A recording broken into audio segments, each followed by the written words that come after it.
Previously on Crash Bandicoot Warped! I'm bad at video games. I am bad at video games. Can I stop missing the damn box? Oh my god, okay. Oh my god. Okay, I swear I'm not doing this on purpose. And so, our adventure through time continues. Hello everybody, Jonathan Wolf here, and welcome back to Crash Bandicoot 3 Warped!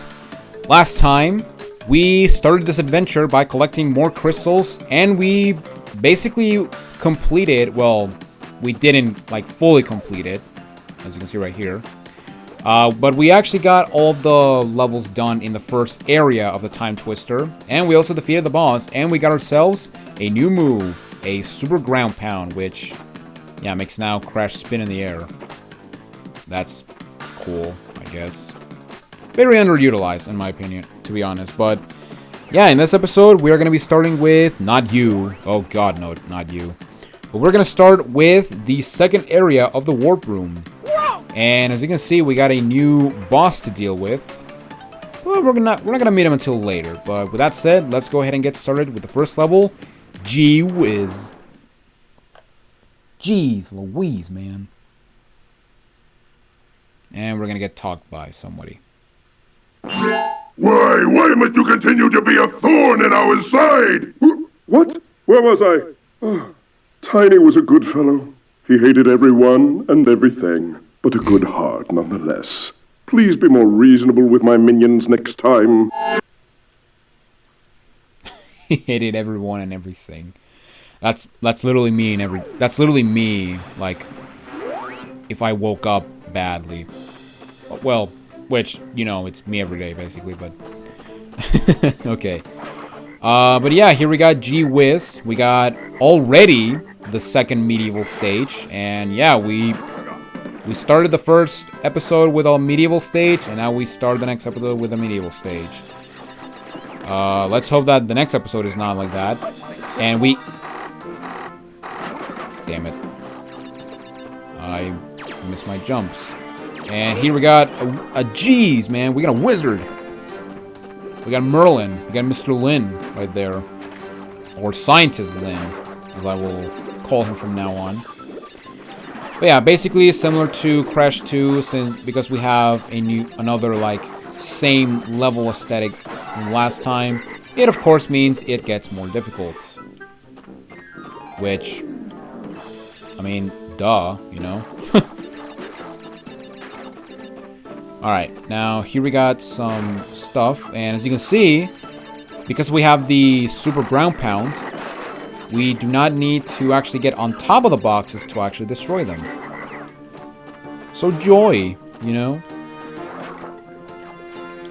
But yeah, basically we have another medieval stage, and I actually do like how we are now like in a sunset instead of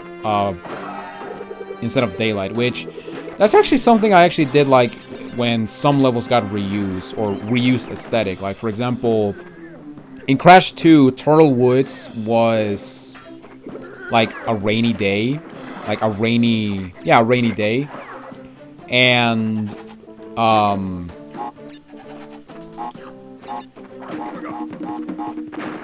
oh god.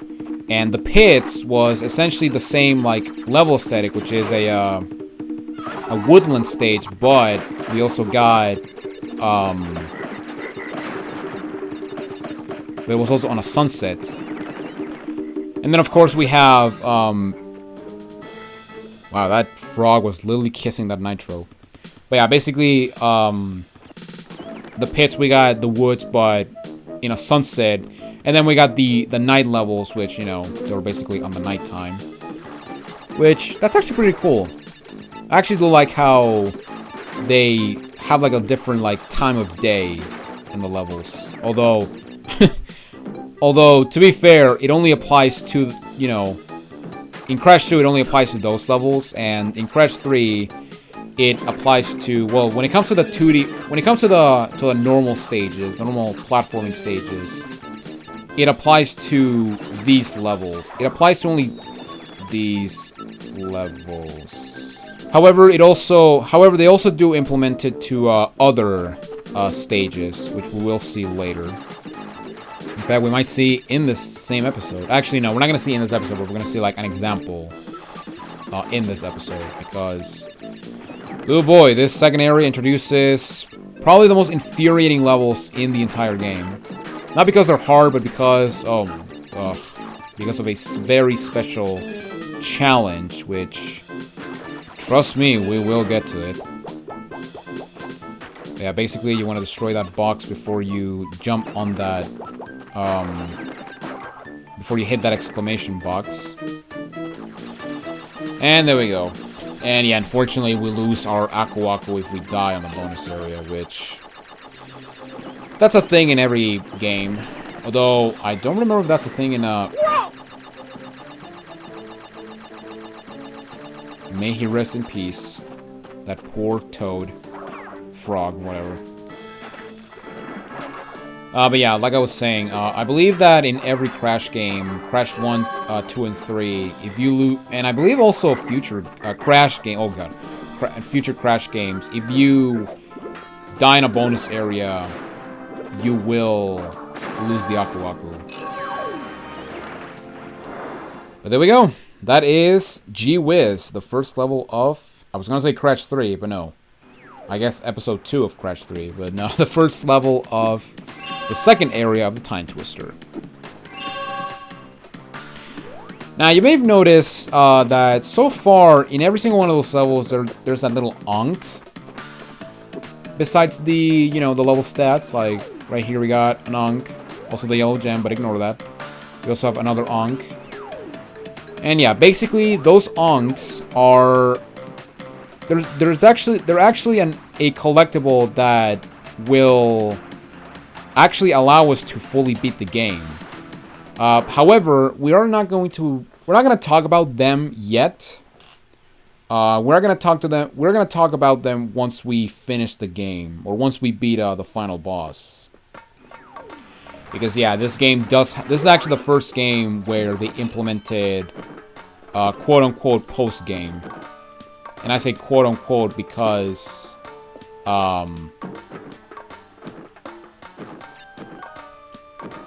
actually, it's post-game in terms that you have to revisit pretty much every level to collect those Ankhs. But, again, we're gonna talk about that later.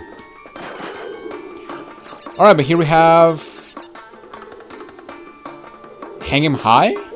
Which, as you can see, we are now on an Arabian town. I was going to say an Arabian night, but no, this is not Aladdin. And yeah, basically this will be our hanging level, similar to the sewer stages in Crash 2. It's kind of cool how they actually like have like a... okay, this types of levels are going to have this gimmick from Crash 2. Oh god. And, you know, these levels are going to have, like, this gimmick from Crash 2. And sometimes Crash 1, when they decide to actually appreciate Crash 1. Because, yeah, like, I'm pretty sure, I want to guess, like, even Naughty Dog knew that Crash 1 was, like, the weakest. Because, yeah, when it comes to, like, Crash 1, yeah, they don't give a lot of love to. Which, again, it's kind of sad because I've said before that Crash 1 is my favorite of the trilogy. But... I do like how later down the road, Crash 4, It's About Time, gives homage to Crash 1. For better and for worse, because, yeah, don't get me wrong, I love Crash 4, It's About Time, but, man, sometimes that game can be infuriating.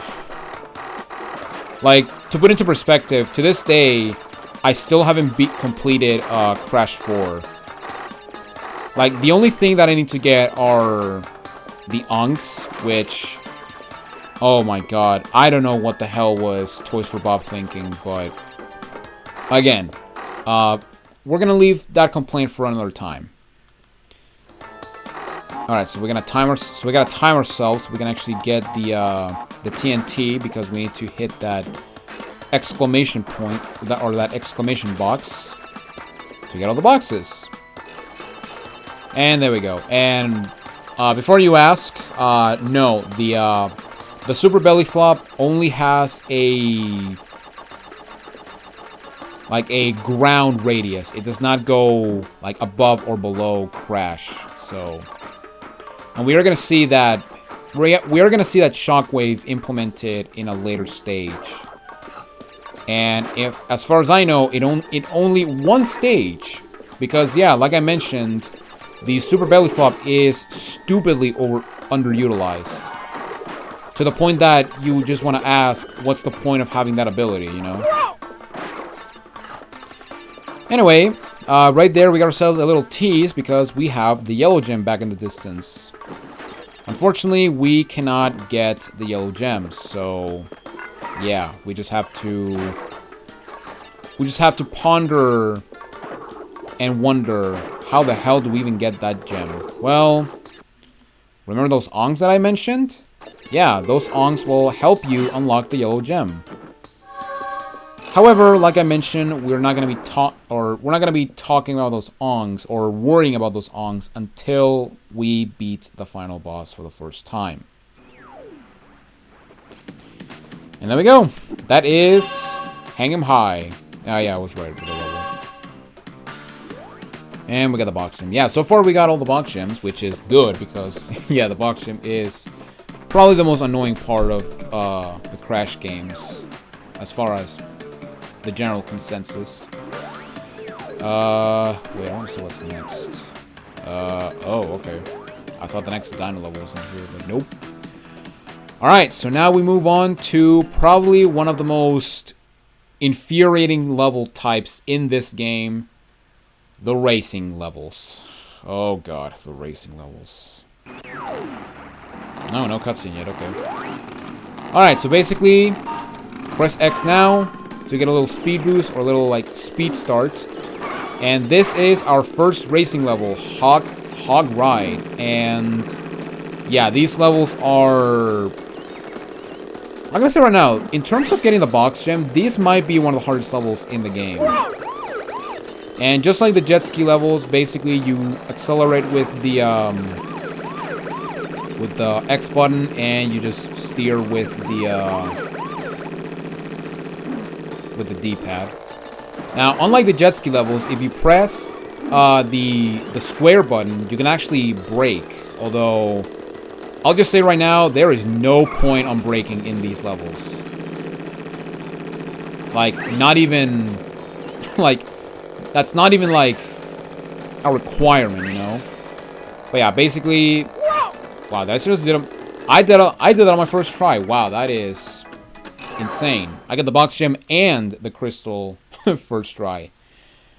But yeah, basically, to get the crystal, you basically need to win. That is quite literally all you have to do. And yeah, that's literally it. That's literally the level. It only took me, like, what, 2 minutes? But trust me, it will take me more to get those ongs, because, oh boy. Also, I skipped the crash dance. I feel, you know what? There we go. I slapped myself. I face slapped myself. There you go. Yeah, 13 minutes. Good lord. Yeah, we are blazing through these levels. To the point that, you know what? I might actually do one area of the Time Twister per level. Dingodile's the name, and Uka Uka and Cortex gave me orders to bring the crystals to them during the Ice Ages. So give me the goods and shove off, or I'll roast yous. So yeah, we got ourselves a new character. We got Dingodile. Probably one of my favorite characters. Probably one of my favorite new characters in the Crash universe. And no, not because you get to play as him in Crash 4, but... Or Crash 4, It's About Time, because... Yeah, unfortunately, we live in a world where there's now 2 Crash 4s, so... When I say Crash 4, a lot of people may say, is it the old Crash 4 or the new Crash 4? Which... Speaking of which, that is actually something that... I kind of don't like when they do stuff, when they, okay, let me explain. I actually don't like when game companies do that with, like, already existing, like, franchises. Like, now, getting a reboot, okay, I get it, but renaming, but having another release called, you know, this game 4 when there's already a 4th installment. Yeah, I feel that it's kind of like disrespecting to the original like release, but at the same time, It's About Time does give homages to Crash 4, to Wrath of Cortex, in their level design and also boss design as well, which I actually really like. Alright, so here we got our first Egyptian level, which thankfully they're much easier than the Egyptian levels from Scooby-Doo. Oh my god. From Cyber Chase, because oh my god, those levels kick my ass. Let me just say that right now. If you haven't watched the Cyber Chase playthrough, then get ready for some huge failure. But yeah, basically here we have the Egyptian stages, which are, no kidding, they are my favorite levels of the game. And no, not because they make a reference to my favorite gaming franchise of all time, but because they feel like an actual challenging stage. Not to say that this game is hard. In fact, you know what? Speaking of which, I'll say this right now.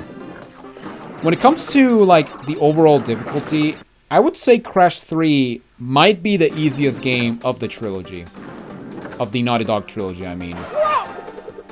Which, to some degree, is a bit sad because, yeah, as you can see, we are blazing through these levels.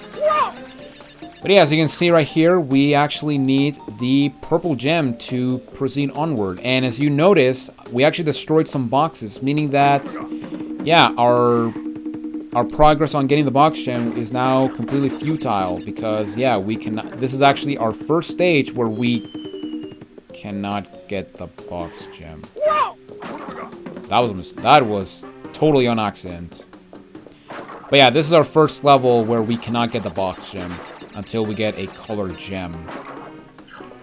And it only took us until episode 2, so yeah. Which,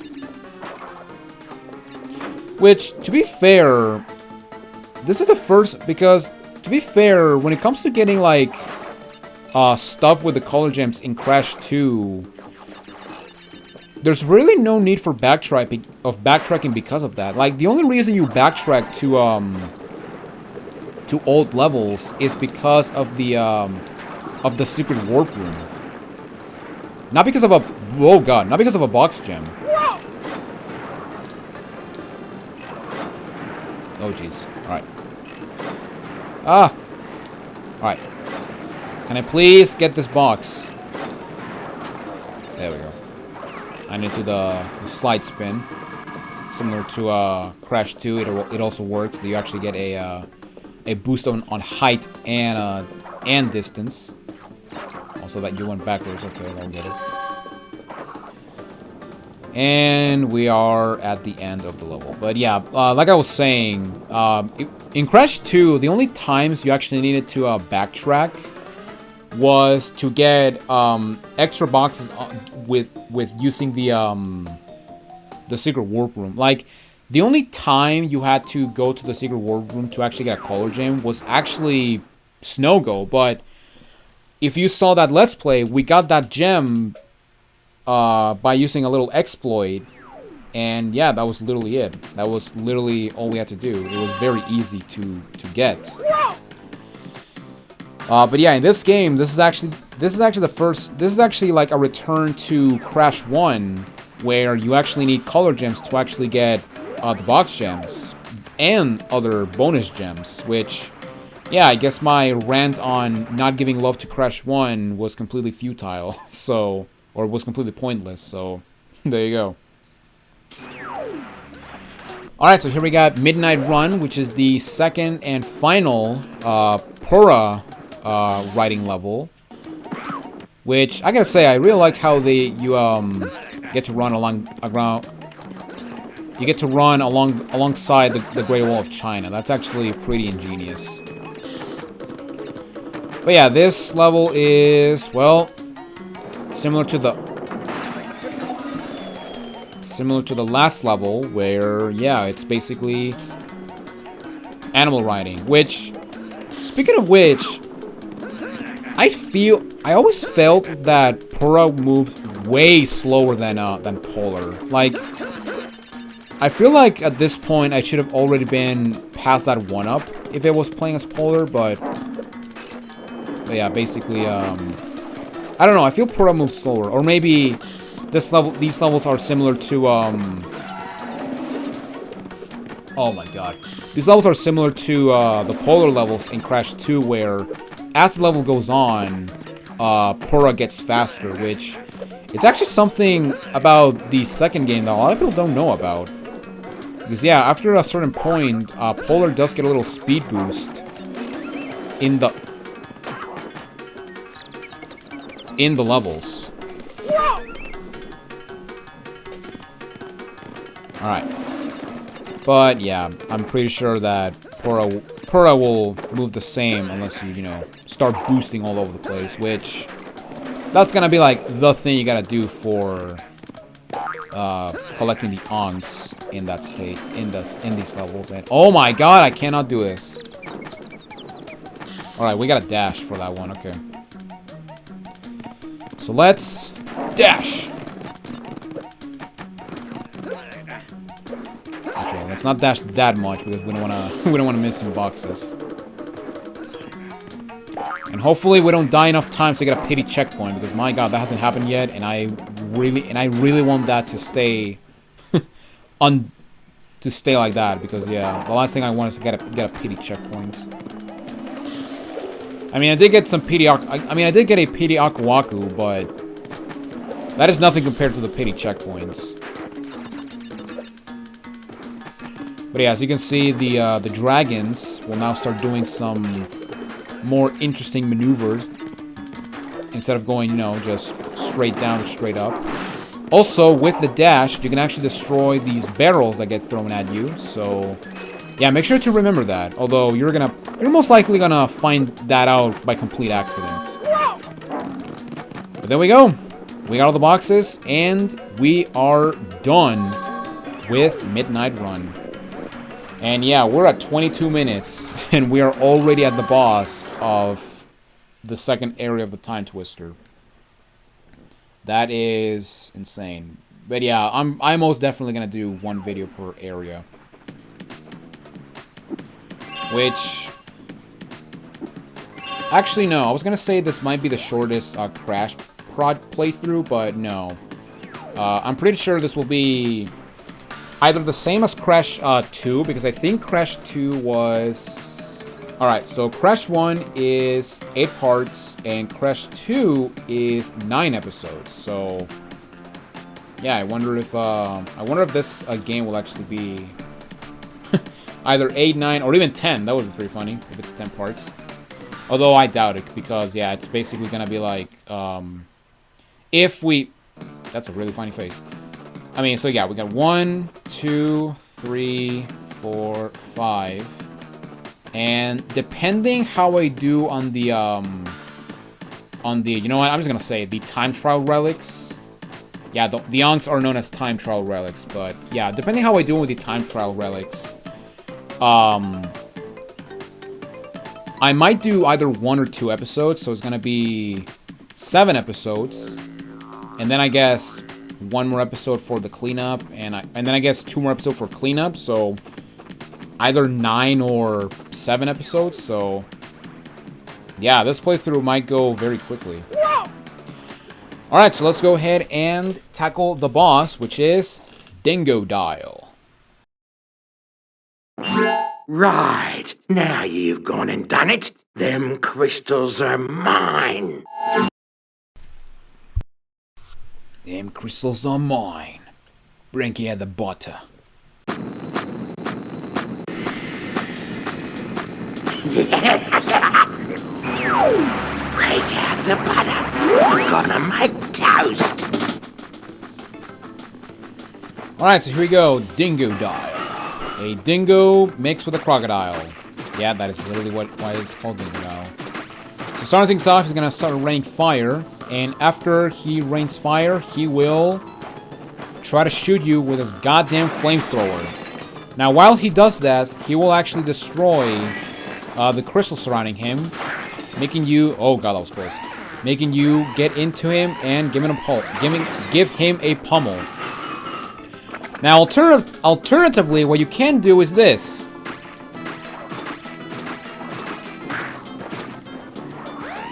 Yeah, if you do the spin slide jump, you can quite literally cheese this fight. And yeah, there you go. You can quite literally cheese this fight. Oh god, get out of the Crash. You thrashed me, mate. No worries, but you'll soon be up against much worse. Are you sure about that? But yeah, basically, if you like stay in the area where the crystals are, when that explosion goes off, yeah, you will get blown up, or you will get blown off. Also, there's a mammoth. There's a mammoth right there. And we get one of the more interesting power-ups in this game. We get a double jump. So basically, to jump twice as high, press X button to jump, and then press X button again at the top of the jump.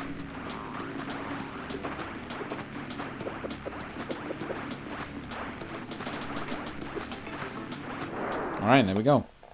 We did double the crash dance, and we get a double jump. Now, the double jump is very odd to use, because unlike other games where you can use the double jump as soon as you first jump, in order to do the double jump, you have to make sure that you activate the double jump as you're going up. If you go down, as you can see, I'm trying to use a double jump as I'm going down, and yeah, it doesn't work.